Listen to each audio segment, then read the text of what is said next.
أعوذ بالله من الشيطان اللعين الرجيم بسم الله الرحمن الرحيم قال رب السماوات والأرض وما بينهما إن كنتم موقنين قال لمن حوله ألا تستمعون قال ربكم ورب آبائكم الأولين قال إن رسولكم الذي أرسل إليكم لمجنون اللهم صل على محمد وآل محمد وعجل فرجهم السلام علیکم ورحمۃ اللہ وبرکاتہ۔ اللہ تبارک و تعالیٰ کا شکر ہے کہ میں نے سورہ شعراء کی آیات کی تلاوت کا شرف حاصل کیا، جو قرآن مجید کا 26 نمبر کا سورہ ہے، اور آیات 23 تا 27 کی تلاوت کا شرف حاصل کیا ہے۔ اب میں ایک ایک آیت اور اس کی مختصر تفسیر پیش کر رہا ہوں۔ آیت نمبر 23 کا ترجمہ یہ ہے کہ فرعون نے پوچھا، اچھا یہ بتاؤ رب العالمین کیا چیز ہے؟ اور آیت نمبر 24 میں حضرت موسیٰ علیہ السلام نے جواب دیا، آسمانوں اور زمین کا اور ان کے درمیان جو کچھ بھی ہے ان سب کا پالنے والا مالک ہے رب العالمین، اگر تم یقین کرو۔ مشرکوں کا عقیدہ یہ تھا کہ موجودات عالم میں ہر چیز کا رب الگ ہوتا ہے، وہ کائنات کو مختلف نظاموں کا مجموعہ سمجھتے تھے، تو حضرت موسیٰ علیہ السلام نے واضح فرما دیا کہ پوری کائنات پر صرف ایک ذات اور اس کا صرف ایک نظام حکمرانی کر رہا ہے، جو اس بات کی واضح دلیل ہے کہ پوری کائنات کا صرف ایک رب ہے۔ حضرت موسیٰ علیہ السلام کا یہ فرمانا کہ ان کنتم موقنین، اگر تم یقین کرنے والے ہو، کا مطلب یہ تھا کہ میں خوب جانتا ہوں کہ تمہارے سوالوں کا اصل مقصد حقیقتوں کو جاننا، سمجھنا اور مان لینا نہیں ہے۔ اگر تمہیں حقیقت کی تلاش ہوتی تو تم عقل و شعور سے کام لیتے۔ اگر تم حقیقت کو ماننا چاہتے ہو تو آنکھیں کھول کر کائنات عالم کو دیکھو، پھر تمہیں یہ حقیقت واضح دکھائی دے جائے گی کہ ساری کائنات کا مالک ایک ہی ذات ہے۔ آیت نمبر 25 کا ترجمہ یہ ہے کہ فرعون نے اپنے ارد گرد کے لوگوں سے کہا، تم لوگ کچھ سن رہے ہو؟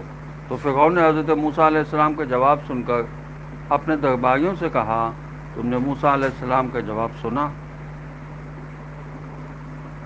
یہ تفسیر صافی میں لکھا ہے۔ تو موسیٰ علیہ السلام سے خدا کی حقیقت دریافت کی تھی، اور موسیٰ علیہ السلام نے خدا کے افعال کو بیان کرنا شروع کر دیا۔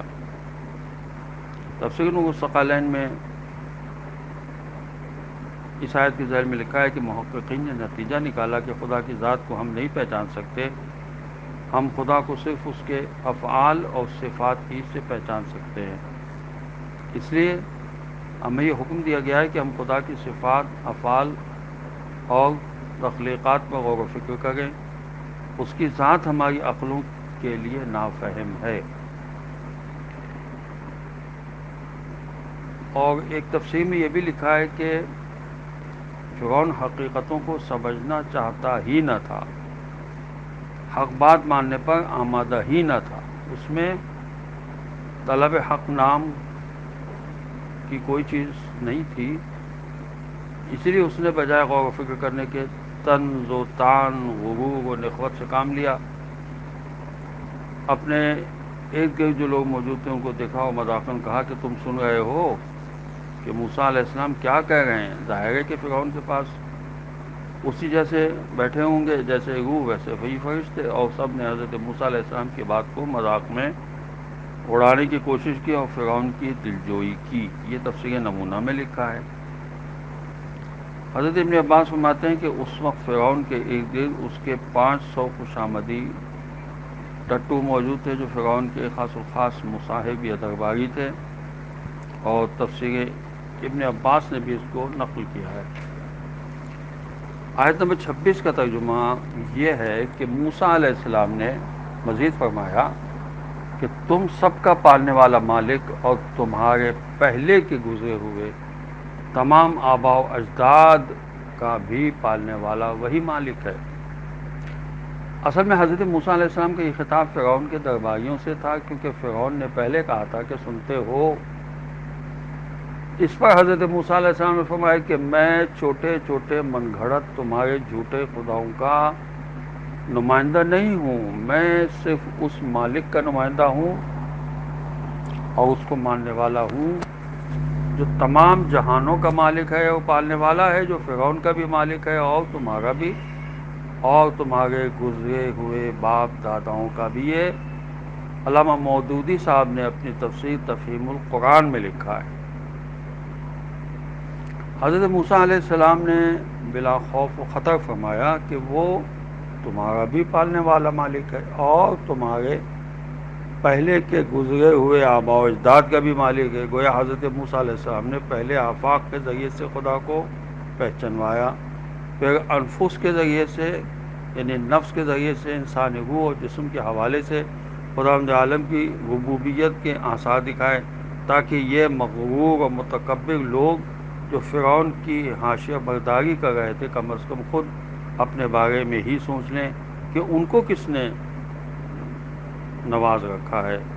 یہ تفسیر نمونہ میں لکھا ہے۔ لیکن جب انسان میں غرور اور تکبر پیدا ہو جاتا ہے تو اس میں غور و فکر و سوچ سمجھ کا مادہ ہی ختم ہو جاتا ہے کہ وہ کیسے غور و فکر کرتے ہیں جن کو فرعون نے نوازا تھا، اور وہ اسی کی چاپلوسی میں لگے رہتے تھے۔ آیت نمبر 27 کا ترجمہ یہ کہ فرعون لوگوں سے کہنے لگا، یہ تم لوگوں کے رسول صاحب جو تمہاری طرف بھیجے گئے ہیں، معاذ اللہ یہ مجنون ہے۔ تو مگر فرعون اپنی ہٹ دھرمی پر اڑا رہا۔ تفسیر نمونہ میں اس آیت کی ذیل میں لکھا ہے، بلکہ وہ مذاق پر اتر آیا۔ حضرت موسیٰ علیہ السلام جو عین عقل کے مطابق استدلال فرما رہے تھے، ان کو معاذ اللہ وہ دیوانہ مجنون بکنے لگا۔ یہی وہ تہمت ہے جو ہر زمانے کے بڑے بڑے لوگ انبیاء علیہ السلام پر ہمیشہ لگاتے آئے ہیں۔ قریش کے سردار بھی رسول خدا صلی اللہ علیہ وسلم پر یہی بہتان جڑتے رہے۔ فرعون نے حضرت موسیٰ علیہ السلام کو ہمارا رسول تک کہنا گوارا نہ کیا، بلکہ کہا تمہارا پیغمبر اور تمہاری طرف بھیجا ہوا۔ اس طرح اس نے تکبر و غرور بھی ظاہر کیا، اور اس نے حضرت موسیٰ علیہ السلام کو معاذ اللہ پاگل مجنون اس لیے کہا کہ کہیں لوگ ان کے زبردست دلائل سے متاثر نہ ہو جائیں۔ غرور کے ساتھ وہ سیاست سے کام لیتا رہا۔ انسان کو اسی لیے غرور و تکبر سے دور رہنا چاہیے، اور مغرور لوگوں کے ساتھ بھی نہیں بیٹھنا چاہیے۔ خاص طور سے دولت مندوں کے دماغ میں غرور ہوتا ہے اور وہ بے ادبی پر بھی اتر آتے ہیں، اور بے ادبی میں کوئی شرافت نہیں ہے، یہ مولا علیہ السلام کا فرمان ہے۔ مزید مولا فرماتے ہیں کہ جو ادب میں کمزور ہے اس میں برائیاں زیادہ ہوتی ہیں، اور جسے ادب کی پستی نیچے گرا دیتی ہے اسے خاندانی شرافت اوپر نہیں اٹھا سکتی۔ بے ادبی بدترین نسب کی علامت ہے۔ بد زبان شخص سے کوئی آداب نہیں رکھتا۔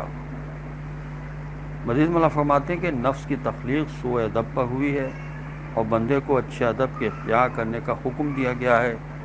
نفس کی دوڑ مخالفت کی راہوں پر ہوتی ہے، اور بندہ اسے غلط مطالبات کے حصول سے روکنے کی کوشش کرتا ہے۔ لہذا جو شخص نفس کو مطلق العنان بنا دیتا ہے وہ اس کے فساد میں شریک ہو جاتا ہے، اور جو شخص خواہشات نفسانی کے حصول میں نفس کے ساتھ تعاون کرتا ہے وہ اپنے نفس کے قتل میں شریک ہوتا ہے۔ ادب اور عقل کا بہت گہرا ساتھ ہے، یعنی عقل کا بہترین ساتھی ادب ہے، یہ مولا علی السلام کا فرمان ہے۔ مزید فرماتے ہیں کہ صاحبان عقل کے لیے ادب اتنا ہی ضروری ہے جتنی پیاسی کھیتی کے لیے بارش، اور ادب ہی عقل کو صالح بناتا ہے۔ ہر چیز کو عقل کی ضرورت ہوتی ہے اور عقل کو ادب کی۔ ادب اس وقت تک کارگر ثابت ہی نہیں ہوتا جب تک اس کے ساتھ عقل نہ ہو۔ مزید مولا فرماتے ہیں کہ آداب سوچ کو برابر کرتے اور اذہان کو کھولتے ہیں۔ ادب عقل کی تصویر ہوتا ہے۔ ادب انسان کے لیے ایسا ہے جیسے وہ درخت جس کی جڑ عقل ہوتی ہے۔ حسن ادب عقل کی زینت ہے، اور امام زین العابدین علیہ السلام فرماتے ہیں کہ علماء کے آداب سے ایک ان میں عقل کی بیشی ہے۔ جس کے پاس عقل نہیں ہے اس کے پاس ادب بھی نہیں ہے۔ یہ امام حسن علیہ السلام فرماتے ہیں، اور مولا علی علیہ السلام فرماتے ہیں کہ ادب اور دین عقل کا نتیجہ ہوتے ہیں۔ مولا فرماتے ہیں کہ افضل عقل ادب ہے۔ اس لیے مولا فرماتے ہیں کہ خود کو مؤدب بناؤ، اپنے نفوس کو مؤدب بنانے کا عہد کر لو، اور ان کی عادات کی ضروریات کے درمیان اعتدال رکھو۔ اپنے دل کو ادب کے ساتھ ایسا روشن کرو جیسے لکڑیوں سے آگ روشن ہوتی ہے، اور اپنی گفتگو میں رطب و یابس اور سیلاب کی جھاگ کو مخلوط نہ کرو، صاف ستھری ہو، جچی تلی بات کیا کرو۔ یہ مولا علی صاحب کا فرمان ہے۔ مولا مزید فرماتے ہیں اپنے نفس کو تعلیم دینے اور تادیب کرنے والا اس شخص کی نسبت احترام کا زیادہ حقدار ہوتا ہے جو دوسروں کو علم و ادب سکھاتا ہے۔ افضل ادب وہ ہے جس کی ابتدا تو اپنے آپ سے کرے۔ مولا فرماتے ہیں کہ اخلاق کی پاکیزگی کا سبب اچھا ادب ہے۔ امام رضا علیہ السلام فرماتے ہیں کہ عقل عطیہ خدا ہے اور ادب کو حاصل کرنا پڑتا ہے، لہذا جو شخص ادب کو حاصل کرنے کی کوشش کرتا ہے اسے حاصل کر کے رہتا ہے، جو شخص عقل کے حصول کی کوشش کرتا ہے اسے سوائے جد و جہد کے اور کچھ نہیں ملتا۔ مولا علیہ السلام فرماتے ہیں کہ جو ادب کے حصول کی کوشش کرتا ہے اس کی برائیاں کم ہو جاتی ہیں۔ مزید مولا فرماتے ہیں کہ جب ادب تم سے رخصت ہو جائے تو خاموشی اپنا شیوا بنا لو، اور جب تم دوسرے لوگوں میں برے اخلاق دیکھو تو خود ان جیسے اخلاق سے بچنے کی کوشش کرو۔